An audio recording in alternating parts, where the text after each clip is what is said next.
history. To be a part of the Marcus Garvey movement, it made me feel that I owned one half of the world, and I didn't own the other half because I didn't want it. Garvey's message was revolutionary because it told black people that they had to unite. When he spoke, it was something like fire, like lightning. Adored, reviled, and betrayed. Hoover, the Justice Department were clearly hooked on a fixation on Garvey, which would before long become a vendetta. He took no advice. He did not heed advice. He felt that anything contrary to his view of things was an attempt to derail him. Marcus Garvey, look for me in the whirlwind, tonight on American Experience.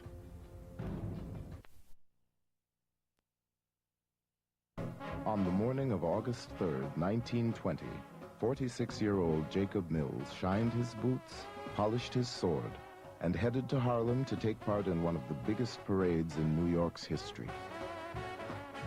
As a young boy, to see my father in the parade was one of the greatest things in the world. I would be right there to see him put on his tunic, and I loved to see that sword that he carried. It really made me feel very proud of him. Mills was one of 100,000 black people marching under the red, black, and green flag of the Universal Negro Improvement Association. The world had never seen anything like it. It was all the work of one man, Marcus Garvey. Every window that you looked at, people's heads were out to see the Marcus Garvey parade. Most of them wanted to see Marcus Garvey. And he was very well decorated, his hats and the feathers, but he drove always in his automobile, sitting back. At the age of 34, Garvey claimed millions of followers worldwide. His controversial goal, to create an independent black nation, made him one of the most powerful people in America and one of the most hated. The federal government targeted him as a threat to national security. Rival black leaders denounced him as a lunatic and a traitor to the race. But Garvey may have been his own worst enemy. He wasn't one to take advice from others kindly. He made his own decisions, and he would rise or fall by the decisions that he made, because he was a supreme egotist. Volatile and secretive, yet charismatic and visionary, Marcus Garvey changed forever the way black Americans looked at themselves and the world. He started something that became bigger than Garvey himself. He, more than any other figure in the 20th century, symbolizes the turning of the perception of black people into something positive.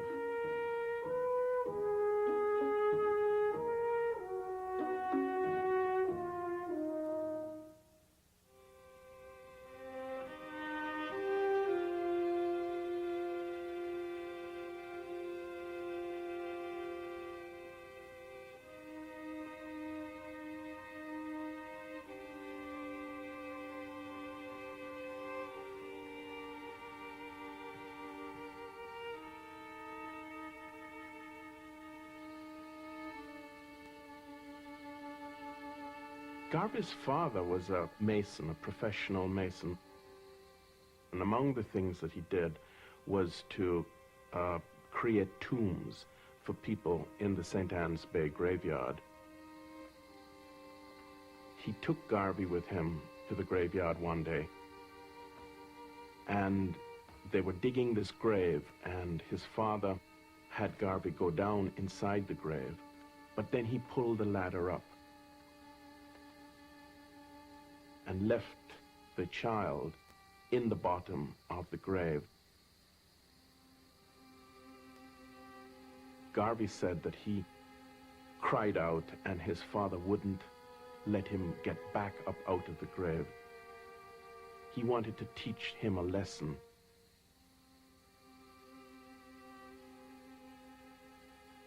Alone in the grave, young Marcus Garvey learned that he could rely on no one but himself. It was a lesson he would carry for the rest of his life.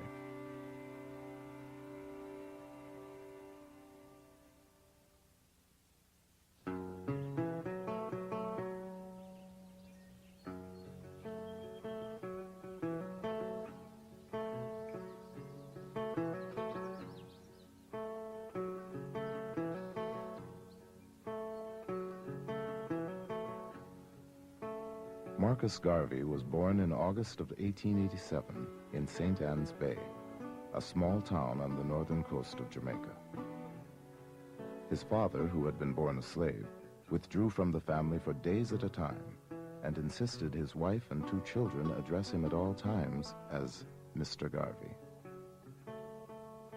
My grandfather was a very stubborn man who had to have his way, who he was quite retiring to. He used to, the strange thing about him, he used to have his own little apartment off the main house where they lived. And he would be by himself there, reading a lot. Now, if you look at it, the thing, Marcus Garvey was like that himself too. He liked to be by himself. Marcus obviously inherited many of his characteristics. Marcus Garvey's father was repressed in many ways, a frustrated person, a person who could find no way out and seemed to have internalized much of the feeling that the world was against him. Garvey's mother raised crops and, like many women of her time, cooked for a white family to support her own. But Sarah Jane Richards wanted more for her only surviving son than a life of common labor in the banana fields. Garvey's mother had tremendous influence upon him, and she had great hopes for him. She wanted, in fact, to call him Moses, and she thought that he was going to do great things. That source of love, that someone, his mother in particular, loved him, helped to create that extraordinary self-confidence that Garvey had. As a boy, Garvey imagined himself delivering speeches to adoring crowds. He spent hours reading, and even bet his friends they couldn't pick a single word from the dictionary that he didn't know. The young Garvey had ambition. He wanted to get out of St. Anne's Bay. Later he said he dreamt of becoming the first gentleman in the world. And it seemed as if he early on developed this interest in a kind of dramatic, epic story of himself in which he would play a leading part.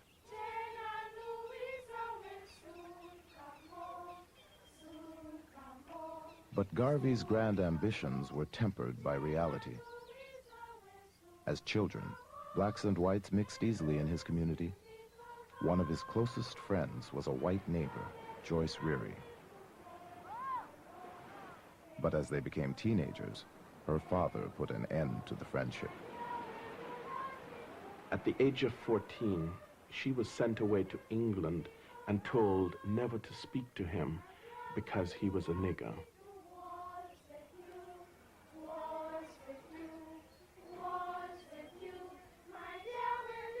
And he said that's the first time that he heard and became aware of this idea of being black and what it meant. He felt shut out. He felt that he was excluded and made to feel that he was not good enough. And the rest of his life was really an attempt to prove that he was just as good as anyone else in the world. Under the colonial education system, Garvey was forced to leave school at the age of 14. He became a printer's apprentice and quickly earned the status of master printer.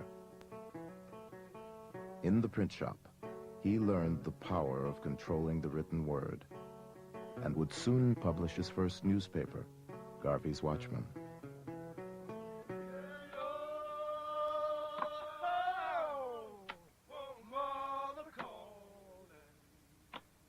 In 1910, 23-year-old Marcus Garvey set out on a journey through Central America.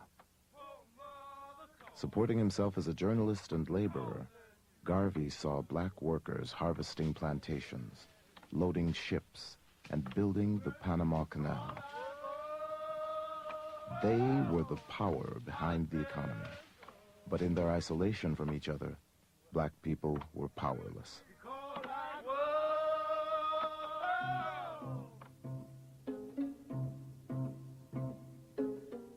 In 1914, he came upon the book that would change his life.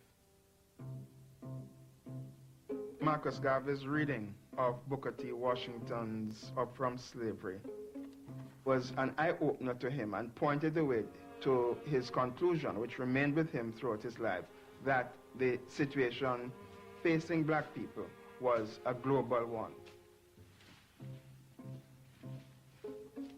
I was determined that the black man would not continue to be kicked about, as I had seen in Central America and as I had read of it in America. Where is the black man's government? Where is his king and his kingdom? Where is his president, his country, his men of big affairs? I could not find them, and then I declared, I will help to make them. My brain was afire. As he sailed for home, Garvey's grand vision for himself and for the world clicked into place.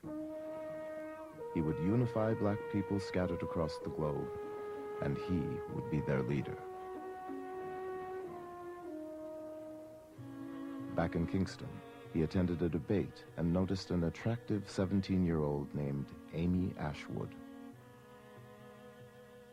When Ashwood took to the stage and delivered a powerful political speech, Garvey knew he had found a kindred spirit. He approached her later that evening as they rode home on a trolley. "At last I have met the star of my destiny," Garvey exclaimed. Her parents were very opposed to it, particularly her mother, who was trying to keep her away from Garvey because Garvey didn't seem to have a solid income or be the type of person that she wanted her daughter dating.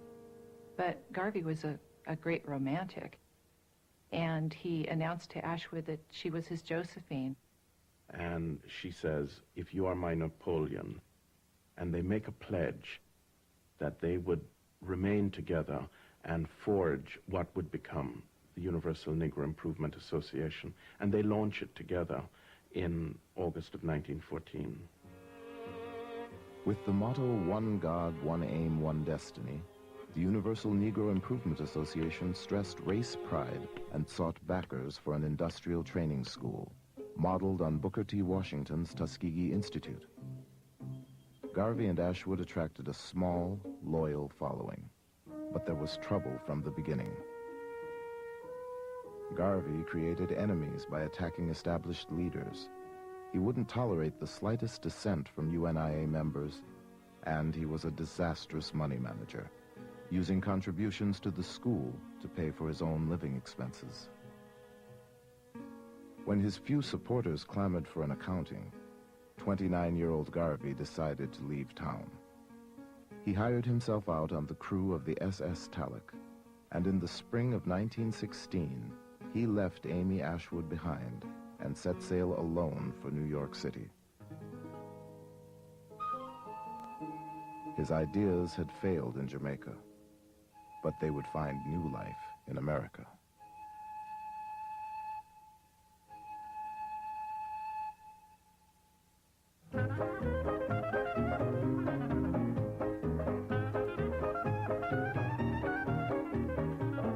When Garvey comes to the United States, Harlem is a throbbing, bubbling, exciting place. These are fantastic buildings, apartments. The street life is abundant. This is a fast-moving and a very affluent world, and it's a whole new world.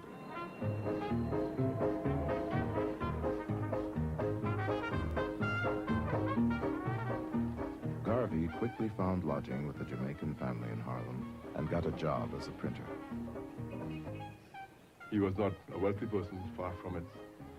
Living in a sort of a hall, little hall bedroom was the kind of bedroom that was very popular in Harlem in those days. So he was in pretty poor financial shape. But the idea that he had, this great desire to build a great movement, sort of sustained him.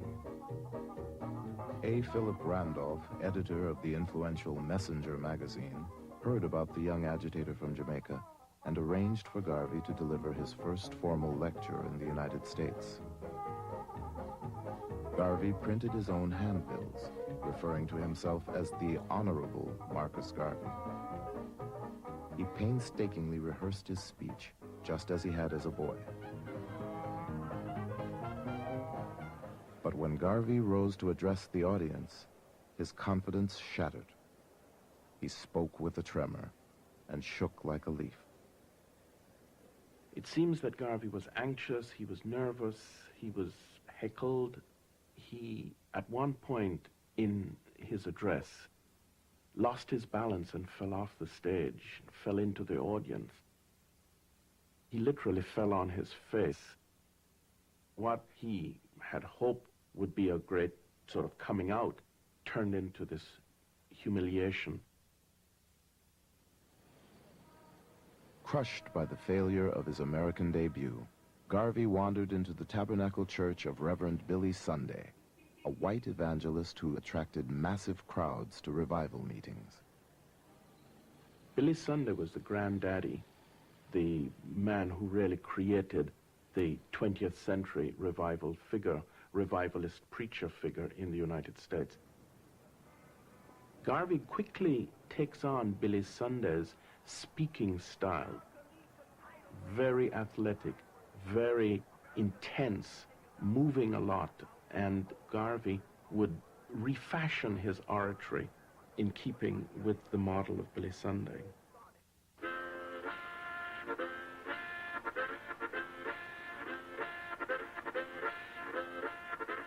With renewed confidence in his power to move an audience, Garvey set out for a year-long tour of 38 states. His mission was still to raise money for a vocational school in Jamaica. But along the way, Garvey got a first-hand look at the contradiction of race in America, the stunning potential of the most affluent black population in the world, alongside the degradation of Jim Crow and the horrors of lynching.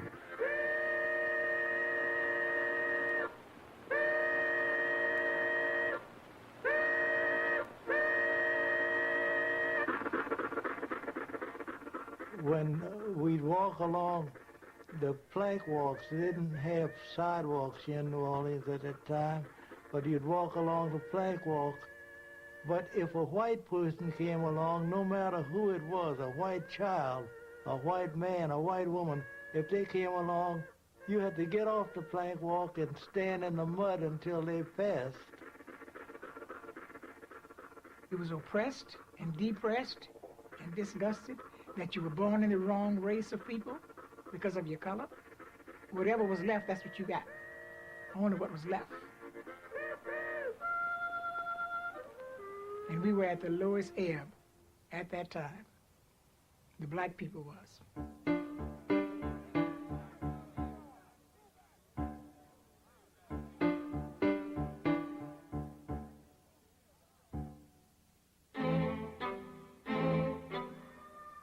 On July 2nd, 1917, just months after America's entry into World War I, the city of East St. Louis exploded in the worst racial rioting the country had ever seen. 39 whites and hundreds of African Americans were killed.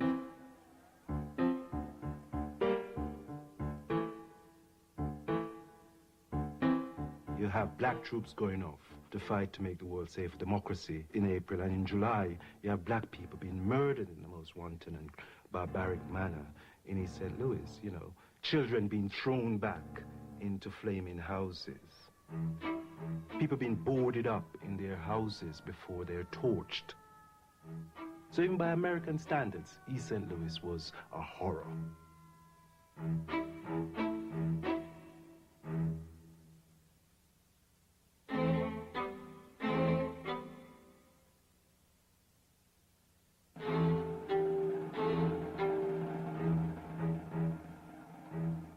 W.E.B. Du Bois, leader of the NAACP and supporter of integration, led a silent march in response to the massacre.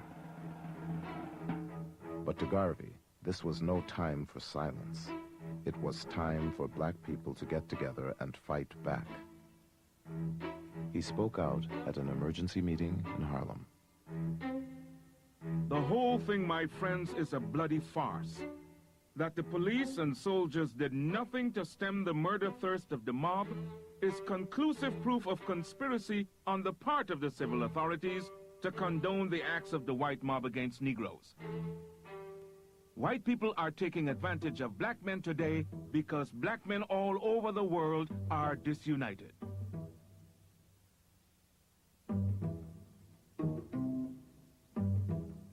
It is that speech that marks the turning point of Garvey away from Jamaica, away from a preoccupation with matters related to the West Indies. And now he's not looking for support for what he is hoping to accomplish in the West Indies, but rather he is now sucked into the vortex of American race relations. Garvey is deeply suspicious of the efforts of white liberals and of their black peers to bring about the integration of blacks in the United States. He, as a matter of fact, doesn't believe that it's possible. He does not believe that white people can represent the best interest of black people. Garvey opened the first American division of the UNIA in September of 1917.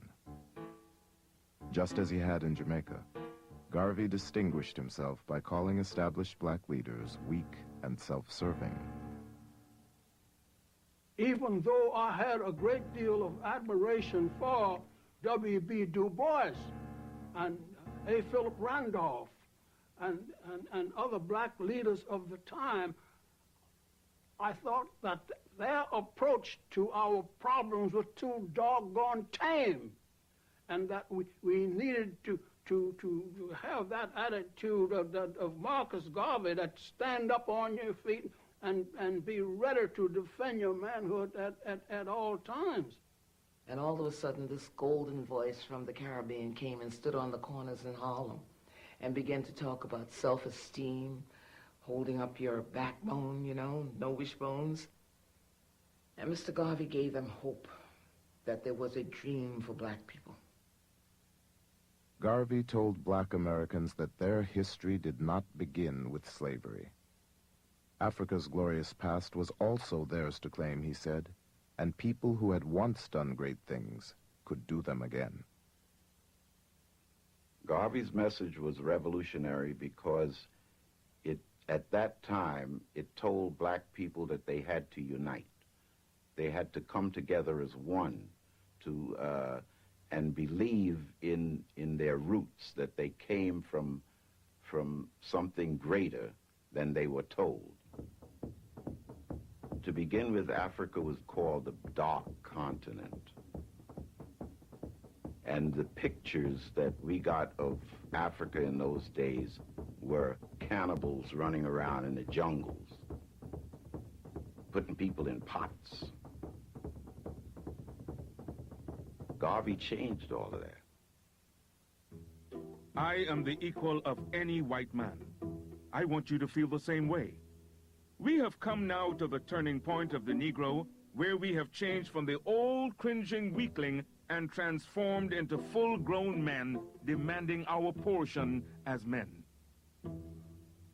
He left the impression that the only way there could be a difference in the way black people of African descent could be treated would be for them to have a powerful nation of their own. Garvey toured the country again. this time initiating UNIA branches in big cities and small towns. Sunday meetings of the UNIA soon attracted thousands. A Garvey meeting was a day-long family affair, half political rally and half religious revival. The first time I went to a Garvey meeting was a Sunday afternoon in November of 1919.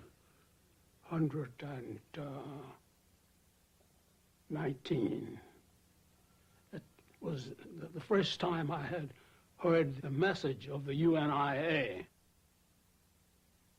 The day I met Marcus Garvey was one of the most exciting days of my life. It was filled with anticipation from the earliest part of the day, because I knew that I was going with my father to meet Marcus Garvey. And when Garvey came in the door, everybody stood up in one accord and said, "Speak, Garvey, speak."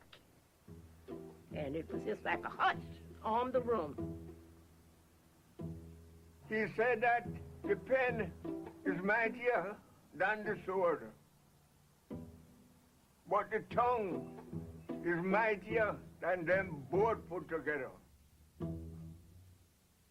Before addressing the crowd, Garvey would inhale through a perfumed handkerchief to focus his concentration. The man who once shook like a leaf on stage could now hold an audience spellbound. When he spoke, it was as if you were speaking yourself. It was not like somebody speaking to you, but like he was you, or you was he. And it just was a connecting link, and it was something like fire, like lightning, like something that went through everybody at the same time. Be as proud of your race today as our fathers were in the days of yore. We have a beautiful history, and we shall create another in the future that will astonish the world. I can advise no better step toward racial salvation than organization among us. We have been harassed, trampled upon, and made little of because of our unfortunate condition of disorganization. Our racial program of today is a united, emancipated, and improved people. Garvey took black folk who were assaulted by a variety of very unfortunate and negative images of themselves and made them believe in themselves, made them see physical beauty in themselves, made them see the need to interpret and write their own history.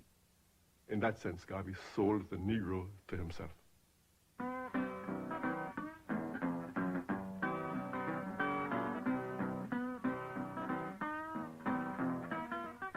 With 35 cents, a photograph, and a pledge to support Garvey's nation-building program, any person of African descent could join the Universal Negro Improvement Association. I saw the light, I saw the light, Mona, I saw the light, I saw the light. Garvey's genius was to transform cooks, maids, and workmen with the pride that comes with a title and a uniform. Always think yourself a perfect being, he wrote, and be satisfied with yourself. You would almost see them metamorph into something else. You would see it. They'd suddenly get very tall. Because the smallest man in the uniform still looked like a giant. I can tell you that from experience. They were gorgeous. The black men were gorgeous. Jacob Samuel Mills, a master carpenter from St. Kitts, had come to Harlem in 1910. But barred from the All-White Carpenters Union, he could only find work as a janitor. My father joined the Garvey movement because he thought it was something for the advancement of black people. And every Sunday afternoon when he was through with his work, he would put his uniform on. He felt very proud when he wore that uniform. He would wear it on the trolley car and let everybody look at him and talk if they wanted to talk. But that was Captain Mills. The effect of the uniform on everyone who saw it was electrifying, but especially on white people. I heard white women fainted. When we had the big parades going down Fifth Avenue, they would just fall out. The UNIA had something for everyone. For men, there was the African Legion. For young people, the Juvenile Division. And in the Black Cross Nurses and the Universal Motor Corps, the Garvey movement offered black women a place of their own. We wore this uniform everywhere. That was a physical statement that these uniforms and plumage made to the rest of the world, that we are Garveyites and proud of it.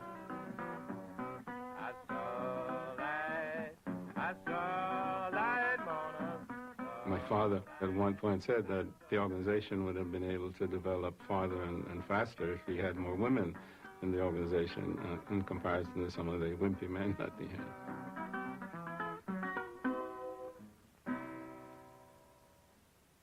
With its elaborate rituals and official songs, Garvey's UNIA was a separate world. Members pledged allegiance to the red, black, and green flag, which Garvey himself designed as a symbol of a black nation in the making.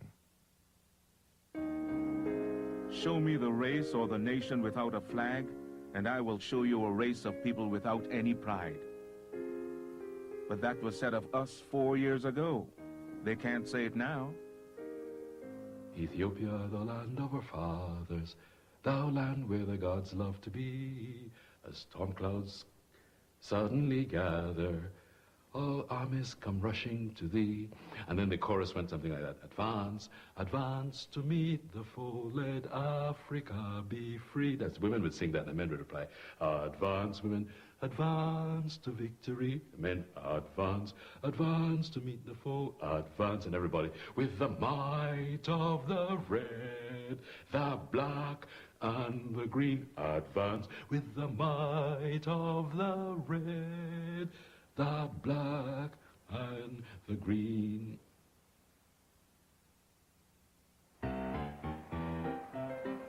In the summer of 1918, Garvey set out to create a separate economy of black-owned businesses.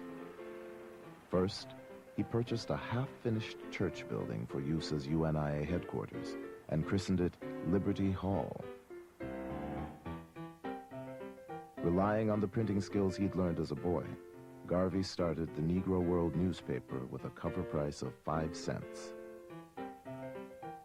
The paper carried essays, poetry, and articles on black history and world events. On the front page of every issue was a long editorial penned by Garvey himself. He distributed the paper with the help of Amy Ashwood, who had made her way to New York a year earlier. Then, to attract the dollars that flowed through black hands, Garvey created his first of many investment funds.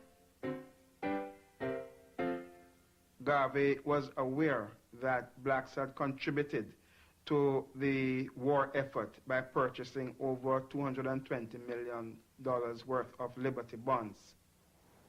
And this contribution to the war effort indicated that there was some wealth within the black community in the United States. And his idea was that this black wealth should be converted into businesses that would benefit blacks and projects that would benefit black people. Garvey's idea of the UNIA was that it would teach success. It was going to be a vehicle to communicate and demonstrate that black people could be successful. This idea of success was now translated into a whole series of commercial ventures. Laundries, restaurants, newspapers. Garvey financed UNIA enterprises through the Negro Factories Corporation, which was capitalized with small contributions from his followers. At their peak, UNIA businesses employed as many as 1,000 people in Harlem.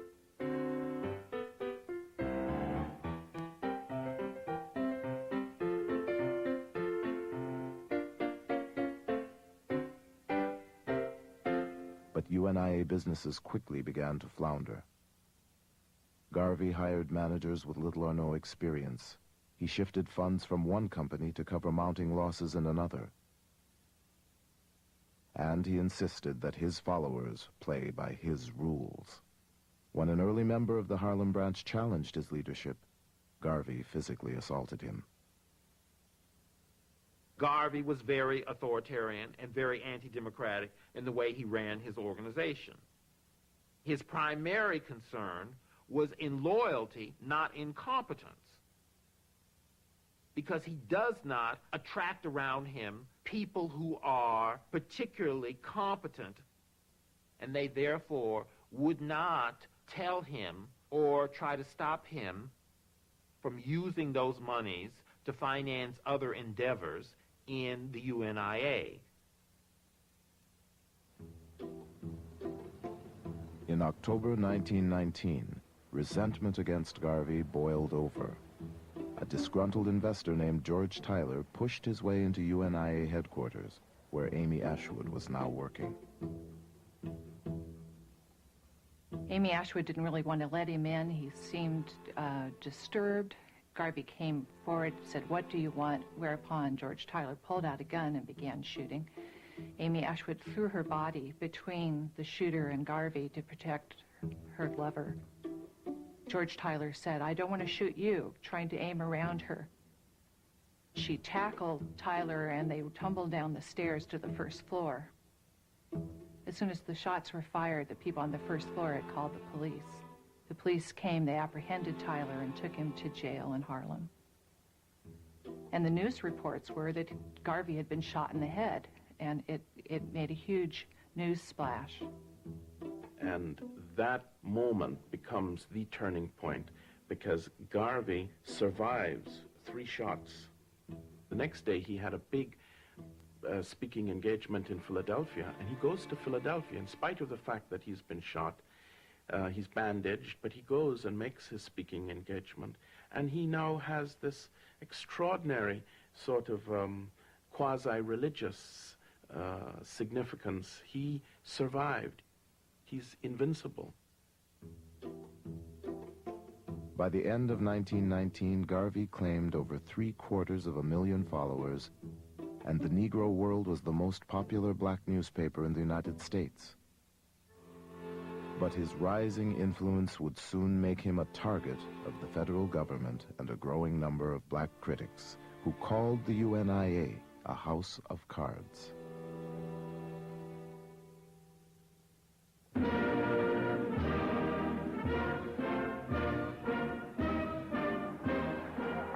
At the end of World War I, the war powers descended on Versailles to make peace and redivide colonial territories. From the seat of his self-styled empire in Harlem, Marcus Garvey argued that it was time to give Africa back to black people. Some said it was a ridiculous fantasy, but Garvey's slogan, "Africa for the Africans," reverberated around the world as his movement spread through the colonies. In Europe, Garvey began to be seen as a threat. The United States had worked with the British government during World War I, and they continued that after World War I with a focus on Garvey, because the British government was deathly afraid that the Garvey movement was going to spread revolution. They feared the hundreds of thousands of the masses of blacks under his influence. Undoubtedly, Garvey did stir up nationalism. I say this plainly and for everybody to hear. We are organizing to drive every pale face out of Africa. Do you know why? Because Africa is mine. Africa is the land of my fathers. We who make up this organization know no turning back. We have pledged ourselves even unto the last drop of our sacred blood that Africa must be free. Garvey's Negro World, now published in Spanish, French, and English, carried news of rebellion around the world. In Africa and the Caribbean, colonial authorities banned the newspaper. But with over 500 divisions of the UNIA in 22 countries, Garvey's message could not be stopped. The Negro world was being smuggled into Kenya by seamen, black seamen, and then it would be read aloud to groups of people around this reader, plus young children, young boys in particular, who were charged with memorizing Garvey's editorial in the Negro world. So it would read out, and then these young boys would run off, having memorized it, run off to the villages and spread Garvey's word in that way. In the United States, black troops returned from World War I with high expectations for change. But they returned to a country that was not ready for equality, a country increasingly suspicious of radical political movements. In this unsettled climate, Garvey's appeal to disgruntled African Americans with military training sounded an alarm. Attorney General Palmer decided that there needed to be a special division of the Justice Department. He called it the General Intelligence Division.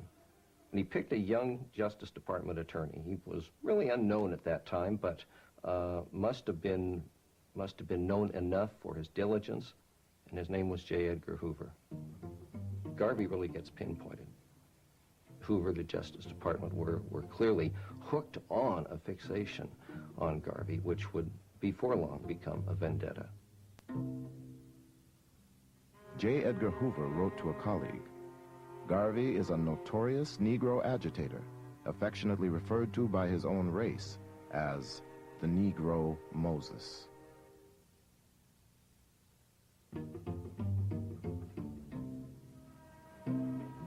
Hoover's agents were in the audience at Carnegie Hall when Garvey bragged that the UNIA would soon be strong enough to exact its own form of justice. When those crackers lynch a Negro below the Mason-Dixon line, since it is not safe to lynch a white man in any part of America, we shall press the button and lynch him in Africa. The agent reported that Garvey's address was met with great applause and much excitement. J. Edgar Hoover had long relied on casual informants, but now, in his determination to go after Garvey, Hoover hired the first full-time black agent in the Bureau's history. He was known by a code number. All his reports were signed 800. That was his code. And his job was to go into Harlem and to infiltrate the Garvey movement, to try and find evidence that could be used to build a legal case for ultimately getting rid of Garvey. Garvey rejected America. They could no more agree to and accept a militant rejection of America by blacks than they could accept a militant demand for full inclusion by blacks. Just as the government campaign against him escalated, Marcus Garvey unveiled a new business enterprise. It was his most ambitious venture, but would prove to be the most fateful. Get on board, countryman, get on board, ladies none, get on board, countryman, wine home on the Black Star Line, wine home on the Black Star Line. The idea comes to Garvey that black people need a shipping line. And he bases his idea on the fact that the Cunard family has the White Star Line and the Irish have the Green Star Line. And he says, why shouldn't blacks have the Black Star Line? So it is a vision of grandeur. Black people were routinely Jim Crowed on ocean-going liners. Black folk paying, say, for first-class accommodation often had to travel in third-class accommodation. Black people on ships had to eat after the white people had finished eating. So all of these problems Garvey was trying to address through a shipping corporation. His ships would carry more than passengers. Garvey envisioned commercial trade among black communities around the world with produce, raw materials, and manufactured goods. transported on UNIA vessels. The Black Star Line was in some ways Garvey's Empire State Building. It was this monument to black commerce in the same way that the Empire State Building was this citadel of white capitalism. And it represented the ability of black people to seize the day and to have their own economy.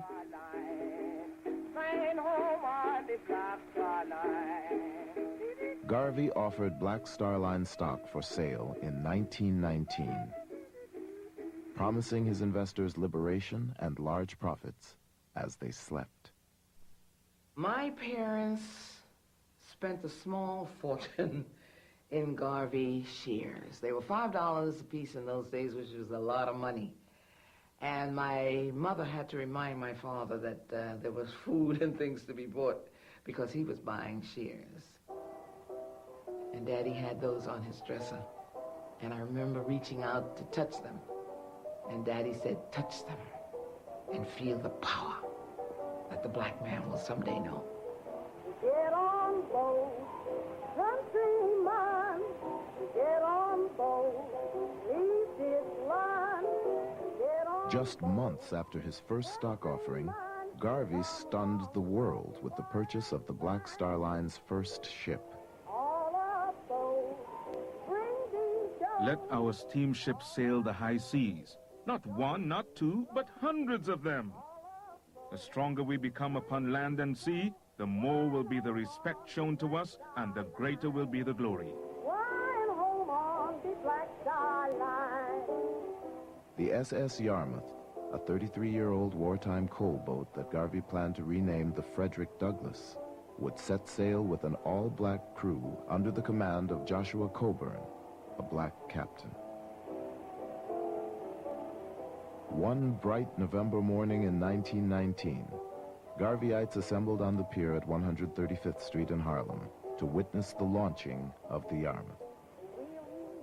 A spectator said, "We watched people jump up and down, throw up their hats and handkerchiefs, and cheer while the Yarmouth backed from the wharf and slowly glided down the North River." The ship appeared to embark on a spectacular ocean voyage, but because Garvey had not finished paying for it, the Yarmouth went only as far as the 23rd Street Pier. But when the Yarmouth finally made its maiden voyage, it was cause for an international celebration. The president of Cuba threw a banquet in honor of the crew, and members of his cabinet purchased shares in the Black Star Line. In Costa Rica, workers descended on the docks to shower the Yarmouth with fruits and flowers. It was announced that one of the ships of the Black Star Line would be coming to Panama and going through the canal. I was a very small boy at the time, and my brother and I were given packed lunches, sandwiches, and drinks, and were packed off to a place called Christchurch by the Sea, waiting to see this Garvey ship arrive. We got there at about 9, 10 in the morning. Midday, no ship. 3 o'clock in the afternoon, no ship, but we were still there waiting. 9 o'clock, no ship. At about 9:30, 10, my brother put me on his back and we were on the way home. But the ship never actually came. There's no denying the fact that Garvey's Black Star Steamship Line was a wonderful symbol. It was a powerful symbol. But it was nothing more than that, I think, a symbol. The fact that people would come down to the docks waiting for these ships, in some ways is metaphoric for the wishful thinking that was largely at the heart of the Garvey movement. Garvey was betrayed by the few people he trusted to get the Black Star Line afloat. The man he asked to inspect the Yarmouth turned out to be an informant for J. Edgar Hoover. And his hand-picked captain, Joshua Coburn, convinced Garvey to pay 6 times what the ship was worth, and then took a kickback from the purchase price. Yet Garvey quickly raised and spent $200,000 on 2 more ships. and making the purchase of those liners without being led by experts. He was deceived about the condition of those ships and overpaid for what their value should have been. It was a disaster for the movement and turned out to be a disaster for Mr. Garvey.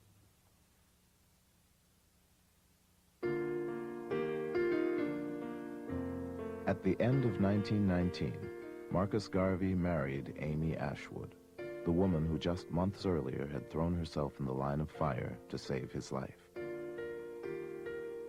They had a very rocky relationship. A lot of off again, on again, a lot of quarreling. And finally they married in a spectacular Liberty Hall marriage on Christmas Day. Their extravagant wedding was the talk of Harlem. 5 different ministers performed the ceremony before 3,000 guests. Just 4 months later, the couple separated. Having a wife was an impediment to my work and peace of mind, Garvey would later say. I can't pay her personal attention as the average husband. In fact, I have no time to look after myself. My father was committed totally to the struggle, and that's why he never seemed to relax. He never seemed to take a day off. He was always committed to the struggle. He was always appeared to be dressed, ready to work. And he was working at home. He was working at the office. He kept tremendous hours. So it was a total commitment to the struggle and the cause. The UNIA was taking in thousands of dollars a day, but Garvey lived modestly on the 6th floor of a Harlem apartment building. He didn't drink or smoke, and preferred to eat the same food night after night. Garvey spent his few idle hours arranging and rearranging a collection of Egyptian vases and African ornaments, making his home into an orderly private world. Unless it was about UNIA business, Garvey rarely spoke to even his closest associates. I never saw him laugh. I never saw him laugh. At the office he was serious when we went to visit him there, and at home, well, he was very kind. My father was very kind. He was always bringing things for us, as children, but I never saw him. He was always looked serious.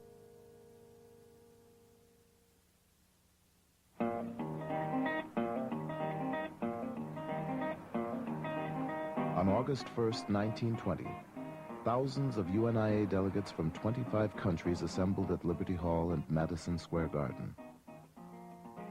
Garvey called it the International Convention of the Negro Peoples of the World.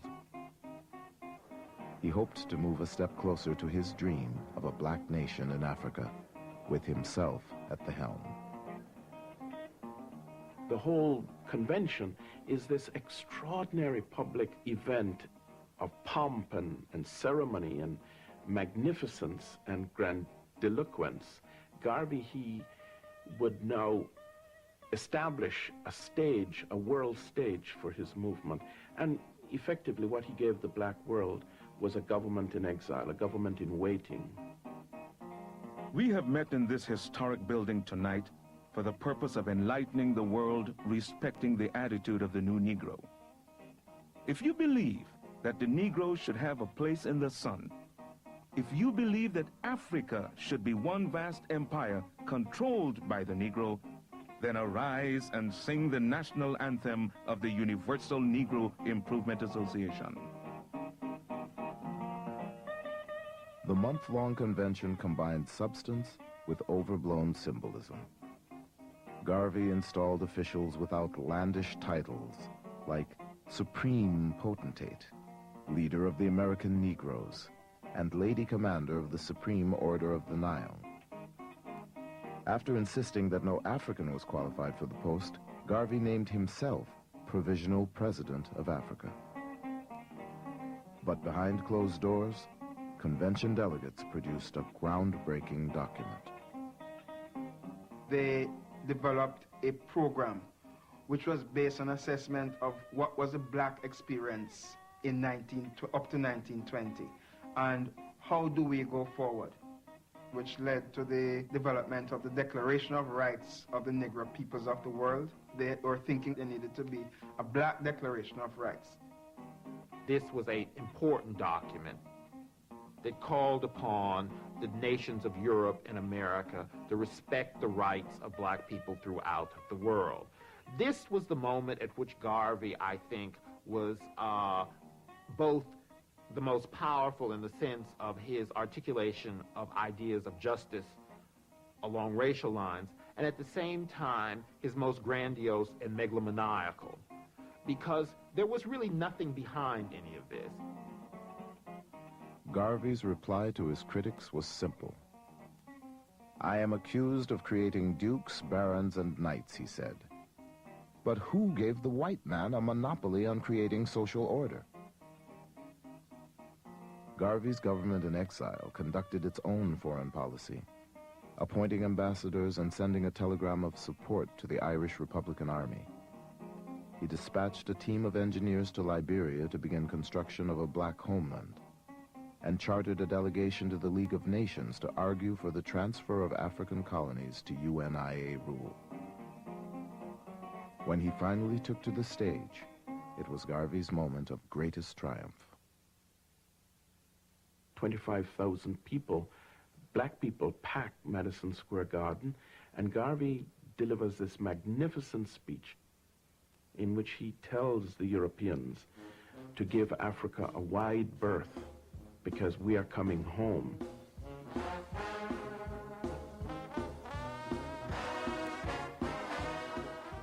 The day after Garvey's speech, a massive UNIA parade stretched through Harlem. If you didn't live in Harlem, you tried to find someone that lived in a front apartment where you could get in the window and view everything. Everybody seemed to be out there to see the Garvey parade. To be a part of the Marcus Garvey movement, it made me feel that I owned one half of the world and I didn't own the other half because I didn't want it. One Irish woman observing the parade remarked, "And to think, the Negro will get his liberty before the Irish."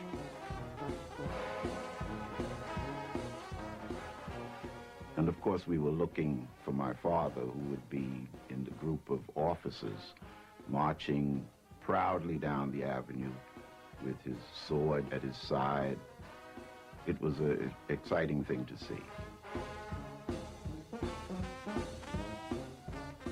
Marcus Garvey now stood at the head of the largest black movement in history. He claimed millions of followers around the world. But with the Black Star Line hemorrhaging money and his black critics and the U.S. government on the attack, Garvey's fast-rising star would soon begin to fall.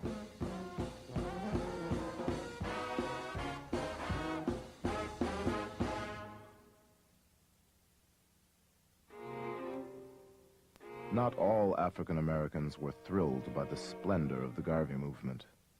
Many were embarrassed by the pompous spectacle of Garvey in cap and gown.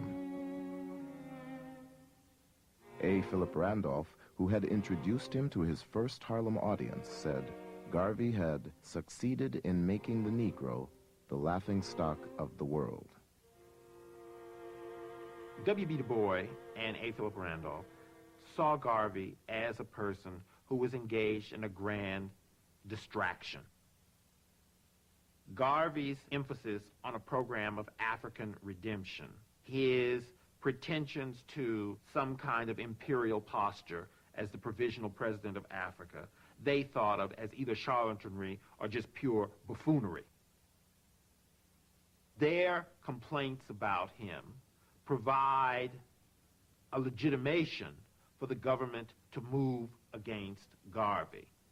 Because you can always say, you see, his own people don't even want him. And if they don't want him, then there must be something wrong. Encouraged by growing black opposition, the U.S. government stepped up surveillance of Garvey. 8 federal agencies were directed to report on his activities, and J. Edgar Hoover resolved to deal with Garvey once and for all. They placed spies in the UNIA. They sabotaged Black Star Line. The engines sometimes of the ships were actually damaged by foreign matter being thrown into the fuel and so on. And there was every effort made to destroy the movement. However, that wasn't the only thing that actually destroyed Garvey. There were internal problems to the movement as well as these external forces. Garvey's own crews took the Black Star Line to the brink of disaster. One captain steered his vessel off course to visit his wife. Another had a nervous breakdown and tried to sink his own ship. Enraged at the chaos on board one ship, Garvey got into a fistfight with the captain and fired half the crew. But when it came to mismanagement, he had only himself to blame. Garvey looked for people who would be personally loyal to him. I think this is the only way we can explain the mismanagement and incompetence of the Black Star steamship line. The first treasurer of that line was a railroad clerk who had no experience in bookkeeping. What was important here, I think, was not an intellectual competence, but a loyalty to this charismatic leader. As things spun out of control, Garvey confided in Herbert Boulin, the owner of the Berry and Ross Doll Company. To Garvey, Boulin was one of a few real friends. To J. Edgar Hoover, he was Agent P-138. He got closer to Garvey than anyone else working for the government. And Garvey was really isolated. Things weren't going well with the organization. The Black Star Line was losing money. And so remarkably, he confesses to this informant that he'd tried suicide, that he was thinking of suicide again. It shows the loneliness Garvey must have had at the top. You know, he couldn't reveal those sorts of things to the key people around him. By 1921, the Black Star Line was on the verge of bankruptcy. But Garvey mailed brochures to his supporters advertising stock in yet another ship. It would prove to be a major blunder. In the brochure is a picture of a ship which purports to have been the SS Phyllis Wheatley. It was a ship that Garvey was negotiating for and did not own, and it seems that someone etched into the bow of the ship the words, the SS Phyllis Wheatley. In other words, it was a misrepresentation. It gave the impression that Garvey and the Black Star Line owned this ship, when in fact there was no such ship. In January 1922, Garvey and 3 UNIA officers were arrested for federal mail fraud. The man Hoover once called a notorious Negro agitator was finally in his grasp. The mail fraud was the most convenient and ultimately the only means that they could find to prosecute him. Prosecution was not the end. Deportation was the government's real aim.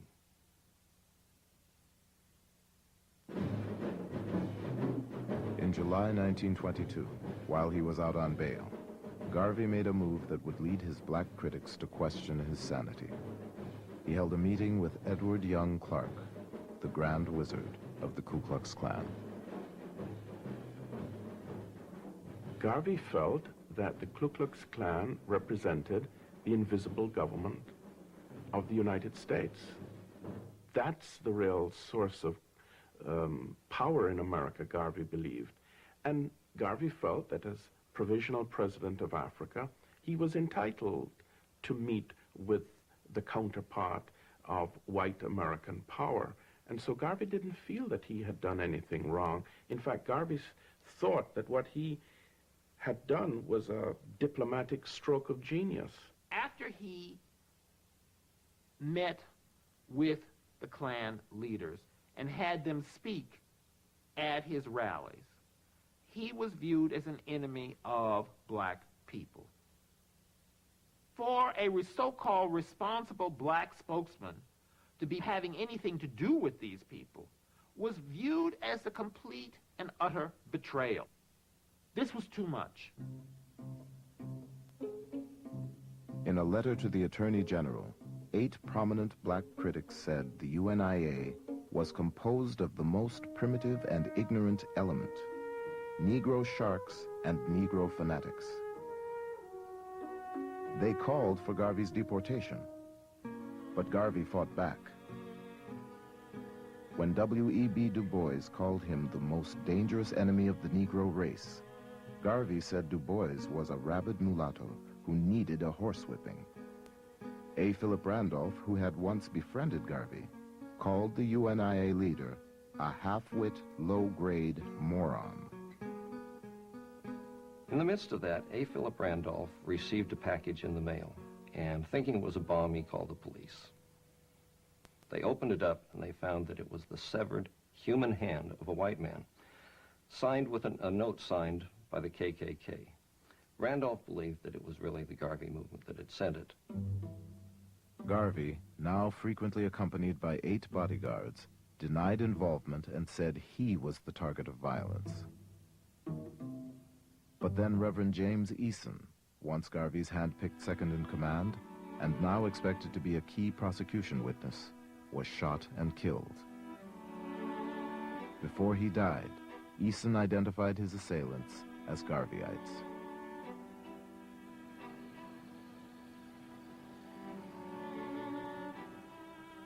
As Garvey's trial began on May 18, 1923, a police bomb squad stood on alert, and UNIA members packed the courtroom. On the first day of the trial, Garvey fired his attorney and announced that he would defend himself. I think Garvey believed that his powers of rhetoric and oratory would ultimately sway the court in his favor. He would have ruled the court, in other words, by his superior oratorical gifts. And I think Garvey came, in the end, to rue that decision because it was a disaster. Garvey paced up and down before the jury box as a parade of former UNIA officials took the stand to testify against him. Defiant, Garvey blamed subordinates and evaded responsibility for his errors. He also took a lot of time badgering witnesses, alienating, I think, in the process, a lot of jurors by his courtroom manner. He seemed to be intimidating of witnesses, even his own witnesses. It was not a good performance by Garvey. In his closing statement, Garvey's voice carried clear through the corridors and out to the street. I want no mercy, only justice, justice, justice. I would not betray my struggling race. If I did, I should be thrown into the nethermost parts of hell.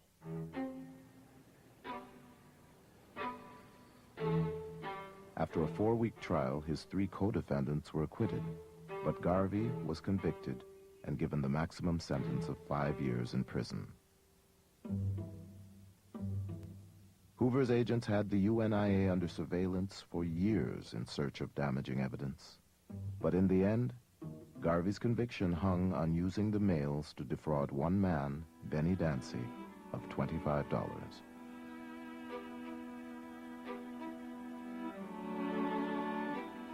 He took no advice. He did not heed advice. He felt that anything contrary to his view of things was an attempt to derail him or to deflect him from his goals. He had just an overweening confidence in his own ability in areas where he had no expertise, such as in the case of ships, in the case of trying a legal case, in his investment priorities, he just would not take advice. In February 1925, after nearly 2 years of appeals, Marcus Garvey was escorted to the Atlanta Federal Penitentiary as prisoner number 19359.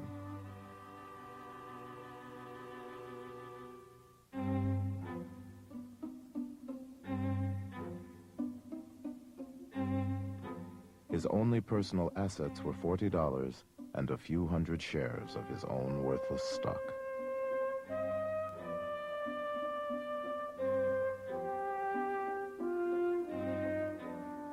UNIA members believed their leader had been railroaded. To dampen their frustration, Garvey wrote a song. Let no trouble worry you. Keep cool, keep cool. Don't get hot like some folks do. Keep cool, keep cool. Garvey's personal secretary, Amy Jakes, had become his second wife in 1922. While he was in prison, she and Garvey's followers struggled to keep the movement alive and raised tens of thousands of dollars for Garvey's defense. There's one group in rural Louisiana that gave an average 5 cents. They actually gave $8, but when you actually counted the number of people involved, it actually amounted to something like 5 cents each. And it actually showed the level of loyalty that the little people had towards Garvey and the movement. People around the world began to send in petitions and letters and so on. There were literally millions of signatures that were appended to petitions that were taken to the various government agencies in Washington, D.C. In South Africa, people would have Marcus Garvey Sundays and pray for Garvey and so on. If they put you in a flame, though you should not bear the blame. But the government had its own reasons for wanting to release Garvey. Keep cool. Garvey had very weak lungs, and he also suffered from heart disease. He suffered from bronchitis, and a series of asthma attacks, was often put in the prison hospital. They feared that he could die or become severely ill, and it would just add to the martyrdom aspect of the Garvey movement and increase his following. And there was an election year coming up in the U.S., and the Republican administration felt that black folk, who were largely Republicans in those days, might vote for the other party if Garvey was not released.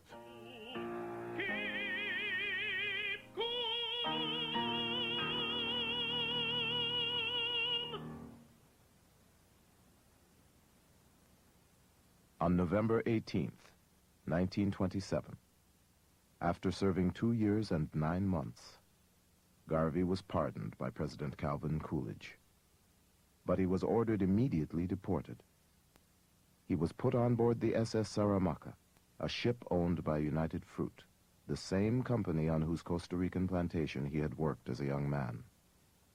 It was announced that Garvey would sail back to Jamaica from the port of New Orleans.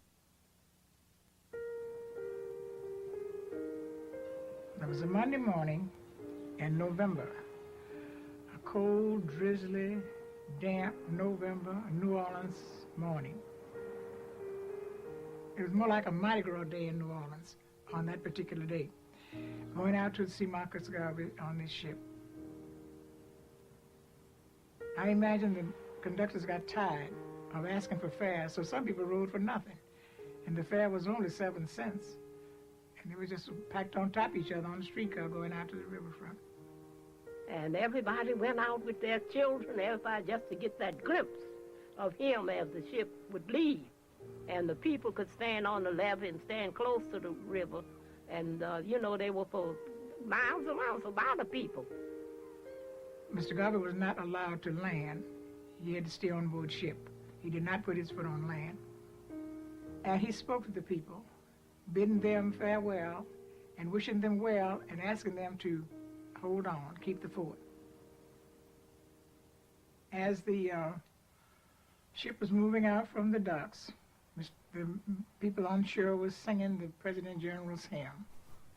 One God, our firm endeavor, one aim most glorious spent, one destiny forever. God bless our president. We One saw waving. We saw him do that with a handkerchief or something. But the people in general, they just was waving. Waving, waving, waving, and crying and waving, crying and waving. And the waves appeared to have been in harmony with the song as the people were singing, and the boat was moving out to sea.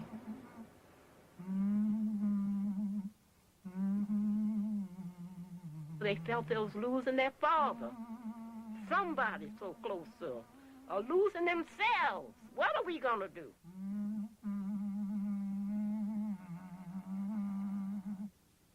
And my mother said until the day she died, she would not forget the sight of Garvey waving that white handkerchief as far as she could see the boat.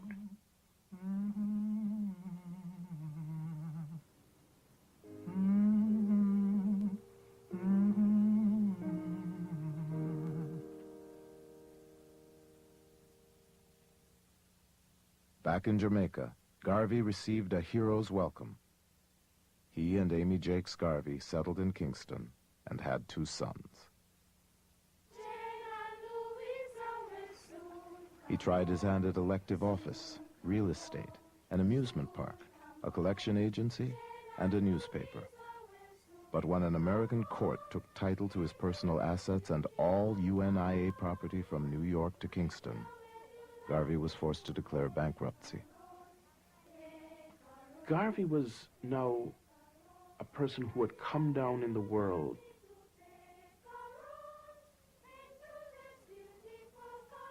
And Garvey would be followed by children on the street, and they would heckle him, and Garvey felt very humiliated by this.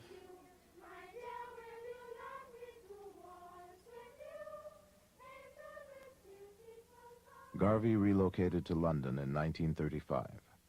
For a time, he had regular speaking engagements and managed to publish a newspaper. A handful of UNIA members, including Jacob Mills, migrated to Liberia on their own. But without Garvey's strong hand, his hundreds of thousands of followers in the United States dwindled to a small band of the faithful. The men folk, if they had your names and everything, and you are a member of the UNIA, you'd lose your job. So you had to meet in disguise. That was one of the reasons why the Garvey movement was so thorough in being broke up. You couldn't say, I'm a UNIA member. I'm Marcus Garvey. You whispered it, Marcus Garvey. You could not speak his name. Garvey was alone in London. The asthma and heart disease that had plagued him in prison began to worsen. Garvey had a stroke in January of 1940, and he becomes incapacitated. George Padmore, who was a columnist for the Chicago Defender, had heard a rumor that Garvey had died, and instead of confirming this, he published a premature obituary. The obituary described Garvey as a man whose followers had deserted him, a man who died broke, alone, and unpopular. When Garvey reads it, he lets out a loud moan and he collapses. He suffers a second stroke. And next morning, he dies. The date was June 10th, 1940. Marcus Garvey died a forgotten man. But his vision of Africa would influence future generations of what he called the beloved and scattered millions of the Negro race. When Garvey's passionate ideas about black pride and independence finally took hold, he would be revered by many as a prophet and a saint. In death, I shall be a terror to the foes of Negro liberty. Look for me in the whirlwind or the song of the storm. Look for me all around you. In his 53 years, Marcus Garvey never set foot in Africa. I dreamed a dream that he came and I saw him. And he said to me, Barnes, do not be worried, for everything is working according to plan. I am not dead. I am only sleeping.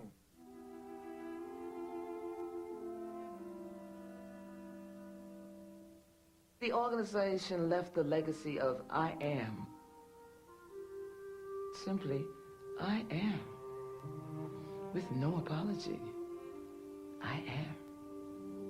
We had never had that up to that time. We belonged to churches where we sang, but Garvey made you stand tall and quiet, looking into the future. And that's a great legacy.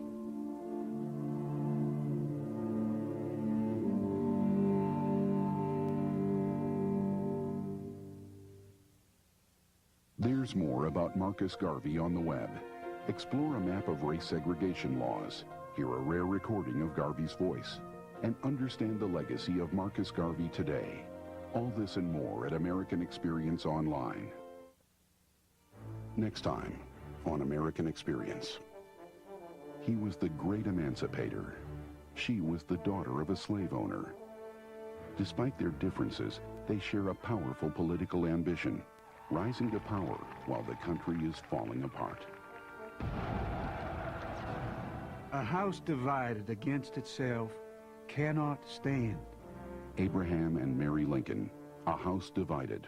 Next time on American Experience.